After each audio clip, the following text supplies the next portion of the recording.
अयोध्या में राम, अयोध्या से सतयुग का आगमन।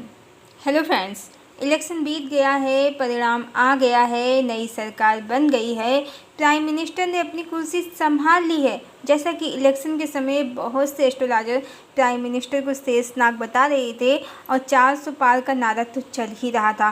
टीवी रिपोर्टर 350, 370 से ज़्यादा का अनुमान लगा रहे थे, ज्योतिषी भी इतना ही अनुमान लगा रहे थे, पर कुछ एस्ट्रोलॉजर्स ज़्यादा ही हवा में उड़ रहे थे और शेषनाग बता रहे थे प्राइम मिनिस्टर को। और चुनाव परिणाम ऐसा आ गया कि बहुमत तो मिल गया, पर पार्टी बहुमत नहीं पा सकी और अपना पुराना जनादेश भी खो बैठी।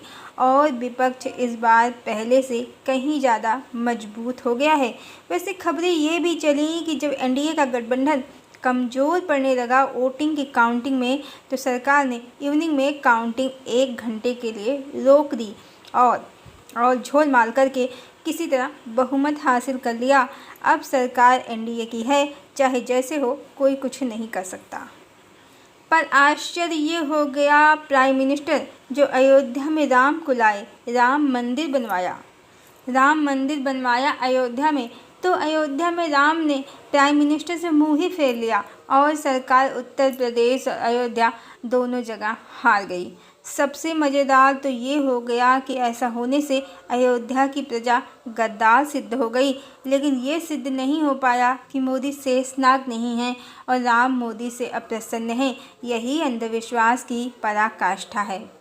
हमने तो यही समझा था वो शेषनाग हैं, भला जो भगवान को ला सकता है उसके लिए क्या असंभव है, भला वो हार कैसे सकता है। राम तो परम भगवान हैं, परम शक्तिशाली हैं, अपने लाने वाले को कैसे हरा दिया। ये कैसे शेषनाग हैं जिनमें कोई शक्ति ही नहीं है, जिनसे स्वयं विष्णु खफा हैं। तभी तो अयोध्या की प्रजा ने, उत्तर प्रदेश की प्रजा ने इनकी शक्ति को कमज़ोर कर दिया, या कह सकते हैं कि नकली शेषनाग की हवा निकाल दी। अन्यथा असली शेषनाग तो अवश्य ही 400 क्या 500 भी पार कर जाते और हुई है वही जो राम रचि राखा। जो राम ने लिख दिया था वही हुआ है। जब परमात्मा की इच्छा के बिना एक तिनका भी नहीं हिलता है, तो जो परिणाम मिले हैं इलेक्शन के, वो अयोध्या की प्रजा की गद्दारी कैसे हो सकते हैं।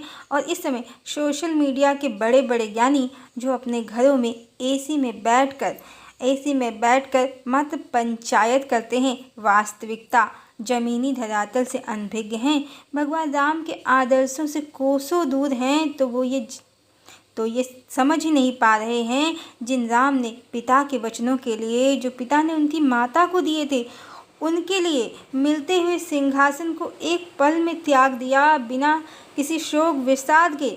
उनके माध्यम से सत्ता हासिल करने की इच्छा ही उनके आदर्शों के विपरीत है। राम जनसाधारण की सेवा में विश्वास करते हैं, असहाय, निर्बल, दुर्बल, दीनहीन को ऊंचा उठाने में विश्वास करते हैं। वो सिंहासन में विश्वास करते ही नहीं हैं। जो उनके माध्यम से सत्ता पाना चाहते हैं वो उनके सेनानी हैं ही नहीं। उनकी सेना में कौन है? भील और वानर, जो वनवासी हैं, जिन्हें नगर में रहना पसंद ही नहीं है। उन्होंने अहिल्या को तारा, सबरी को माँ का सम्मान दिया, केवल निषाद सबको अपने प्रेम की डोर से बांध लिया, निष्कासित सुग्रीव और विभीषण को उनका देश, उनका राज्य वापस लौटाया। पत्नी से विदा होने पर सैया का त्याग कर दिया, भूमि पर आजीवन शयन किया, सन्यासी सा जीवन जिया और राज्यभार भी सीता के अयोध्या त्याग के बाद मात्र इसी कारण स्वीकार किया जो भरत ने 14 वर्ष उनके लिए तपस्या की। अपना व्यक्तिगत संबंध, सबसे खास रिश्ता भी उनको नहीं प्राप्त हो पाया, मात्र भाई और प्रजा के आत्मसंतोष के लिए। तो राम से कोई आशा ही ना करे कि सिंहासन और सत्ता प्राप्त कराएंगे। वो राम वैरागी हैं, वो वैराग्य देंगे संसार के मिथ्या प्रलोभनों से। और वास्तविक धरातल पर जो अयोध्या की कहानी है, तो मंदिर निर्माण तो हो गया, पर उसके कारण आसपास के मंदिरों को तोड़ दिया गया। ज्ञात हो जिन मंदिरों में प्राण प्रतिष्ठा हो चुकी हो, उन्हें नहीं तोड़ना चाहिए। पहले भी बहुत से प्रतिष्ठित मंदिरों के तोड़ने से आम जनमानस को प्राकृतिक आपदाओं, दैवीय कोप को सहना पड़ा है। दूसरे दूसरे उन मंदिरों के आसपास जिनकी दुकानें, जिनके व्यवसाय थे, वो छीन लिए गए। कितनों से उनके घर इस निर्माण में छीन लिए गए। ऐसे में अयोध्या की प्रजा ने जो किया वो गलत तो बिल्कुल नहीं था। उनके राम क्या ऐसा करते जो सरकार ने किया? राम तो हर दीनहीन को ऊंचा उठाने में ही विश्वास करते हैं। पर एसी में बैठकर एस्ट्रोलॉजर कह रहे हैं कि अयोध्या की प्रजा ने त्रेता में भी माता सीता पर आरोप लगाए थे और अब राम को लाने वाले को ही सत्ता से बाहर करना चाहा है। अयोध्या की प्रजा हमेशा से खराब है। तो समझना होगा, मंदिर के राम तो सिर्फ मूर्ति हैं, पर उत्तर प्रदेश में ही भगवान बैठे हैं। जिस क्षेत्र में हैं वो अयोध्या से वो क्षेत्र ज़्यादा दूर नहीं है। उनकी ऊर्जा मनुष्यों को जागृत कर रही है और समाज ने तब भी गलत आकलन किया था और आज भी वही हो रहा है। तब अयोध्या की प्रजा गलत थी, माता सीता पर दोषारोपण किया, संदेह दृष्टि उत्पन्न की, पर संपूर्ण समाज ने अयोध्या की प्रजा को सही समझा। तभी तो माता अयोध्या छोड़कर अज्ञातवास पर चली गईं। और आज जब अयोध्या की प्रजा ने बिल्कुल सही निर्णय लिया, अंधविश्वास, आडंबर और पाखंड के विरोध में, नैतिकता और मानवीय मूल्यों के लिए सरकार के विरोध में वोट दिया, परमात्मा जो राम हैं, जो सशरीर आ गए हैं, वो अयोध्या के बहुत निकट के क्षेत्र में हैं। इस बार 12 नहीं 64 कलाएँ हैं उनकी, 64। तो मनुष्यों की चेतना को जगाया है उन्होंने, विवेक बुद्धि प्रदान किया है। आज अयोध्या की प्रजा ने बिल्कुल सही निर्णय लिया जो आगे चलकर सतयुग का आधार बनेगा। तो समाज के बुद्धिजीवी उनको गलत कह रहे हैं। यही कली की माया है, उससे प्राप्त होने वाली दुर्बुद्धि है। त्रेता में वो गलत थे तो बुद्धिजीवियों ने उनका साथ दिया। माता अपने महल अयोध्या से चली गईं, राम कलंकित हो गए। बुद्धिजीवियों को सत्य का साथ देना चाहिए था, जो उन्होंने नहीं किया, जिसके परिणाम स्वरूप ही माता सीता पर जो कली की ऊर्जा से प्रेरित होकर मनुष्यों ने उन पर आरोप लगाए कि वो बहुत समय तक दूसरे के घर रहकर आई हैं, वो अपवित्र हो सकती हैं, उनका चरित्र संदेह के घेरे में है। तो आज की डेट में स्त्रियां, लड़कियां अपने घरों में सुरक्षित नहीं हैं, जो कलिकाल की कड़वी सच्चाई है। और राह चलते भी वो सुरक्षित नहीं हैं। और चरित्र के बारे में भी यही हाल है। आज तो स्थिति ये है कि बॉलीवुड की अभिनेत्रियां स्वयं ही अपने वस्त्र उतार के अश्लील से अश्लील दृश्य कर रही हैं और कलिकाल की माया से इन्हें धन, मान, सम्मान सब प्राप्त है। पर जैसा कि भगवान उत्तर प्रदेश में ही हैं, अयोध्या के निकट के क्षेत्र में ही हैं, तो मंदिर से कैसी भी ऊर्जा मिले, जो वास्तविक ईश्वर हैं उनकी ऊर्जा से ही अयोध्या की प्रजा ने आडंबर और झूठ के स्थान पर सत्य और वास्तविकता को स्वीकार किया है। उन्होंने बता दिया है कि मंदिर की मूर्ति वाले पत्थर के राम नहीं, वास्तविक राम चाहिए, जो करुणा निधान हैं, जननायक हैं, जो सबके दुख हरता और सबके सुख का आधार हैं। आज बुद्धिजीवी फिर से गलत दिशा में चले गए। आज अयोध्या की प्रजा सही है तो उसे गलत बता रहे हैं। इसी को कहते हैं विनाश काले विपरीत बुद्धि। पर सतयुग का प्रारंभ हो गया है और ये अयोध्या उत्तर प्रदेश से ही हुआ है। और पूरे देश में मंदिर मस्जिद की लड़ाइयों से दुखी होकर लोग अब स्वयं ही अपनी चेतना में झांकने को मजबूर होंगे कि ये कहाँ आ गए लड़ते लड़ते। परमात्मा तो बैठे हैं उत्तर प्रदेश की धरती पर और वो समस्त मानव जाति की चेतना को जागृत कर भी रहे हैं। पर सच्चाई यही है कि कोई लाख कल की वैष्णवी का प्रचार करे, पर यदि हृदय में ईश्वर नहीं है, आम जनमानस को समझ पाने की दृष्टि नहीं है, तो वो कली के ट्रैप में फंसकर राजनेताओं को मसीहा समझते रह जाएंगे और जनता को गद्दार।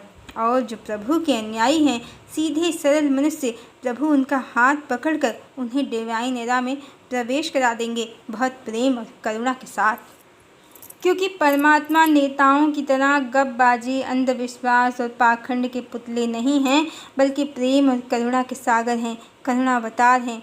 रूप सौंदर्य में भी उनके जैसा कोई नहीं है, कदकाठी में भी उनके जैसा कोई नहीं है, व्यक्तित्व में भी उनके जैसा कोई नहीं है, हृदय की उदारता, व्यक्तित्व की सरलता और गंभीरता में भी उनके जैसा कोई नहीं है। ऐसे परमात्मा हमारे बीच में हैं, हम नहीं पहचानते हैं, ये बात अलग है, पर जब वो सामने होंगे तो अवश्य ही मनुष्य कहेंगे, अनायास ही कह उठेंगे, ऐसा मनुष्य अभी तक इस युग में तो हमने देखा नहीं था। कोई भी नेता उनके पैरों के नाखून से भी तुलना करने योग्य नहीं है। हम तो मूर्खतावश नेताओं में भगवान ढूंढ रहे थे। तो अब आप अवश्य ही ये जान लीजिए, मान लीजिए कि सतयुग तो आ गया है और उसका प्रारंभ अयोध्या से ही हुआ है। जो गलती अयोध्या की प्रजा ने त्रेता में की थी, इस बार उसका पश्चाताप कर लिया है और अब आपको मूर्ति वाले राम नहीं बल्कि जो वास्तविक राम हैं उनके दर्शन होंगे।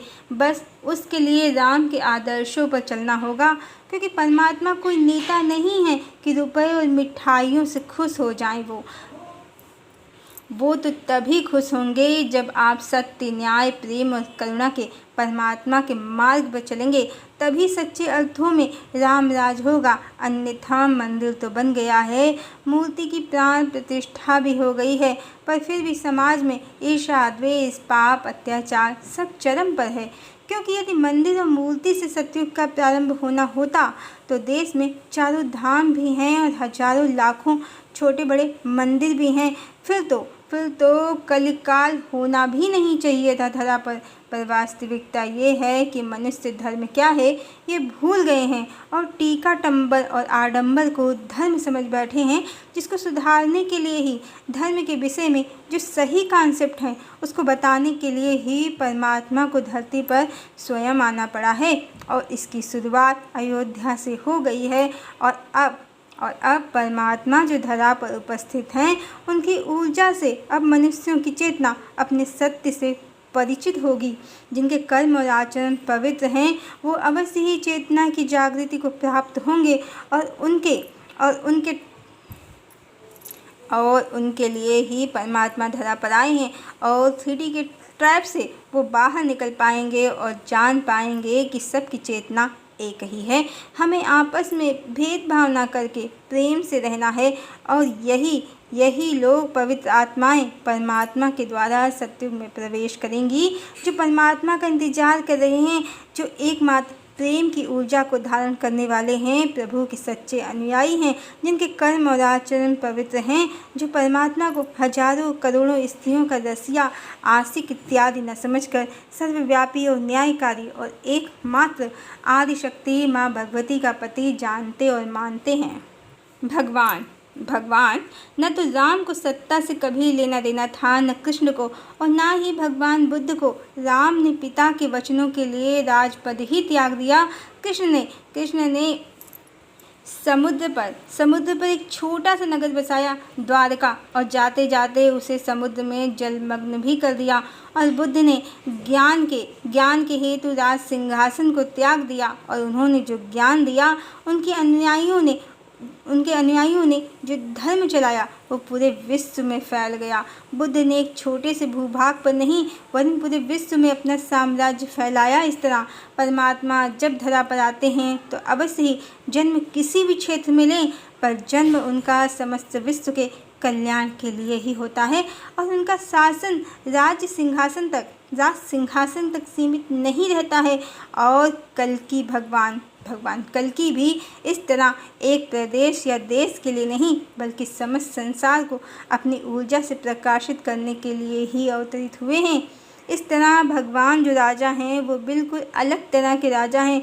वो ना तो युद्ध करेंगे न किसी समुदाय विशेष पर टेक ओवर, बल्कि उनके ज्ञान और ऊर्जा और प्रभाव के आगे सब स्वयं ही सरेंडर कर देंगे। उन्हें एक मत से स्वेच्छा से अपना नायक ही नहीं, जननायक ही नहीं, बल्कि वो परम भगवान विष्णु ही हैं जो संसार में धर्म की स्थापना और अधर्मियों के नाश के लिए आ गए हैं, स्वीकार करेंगे।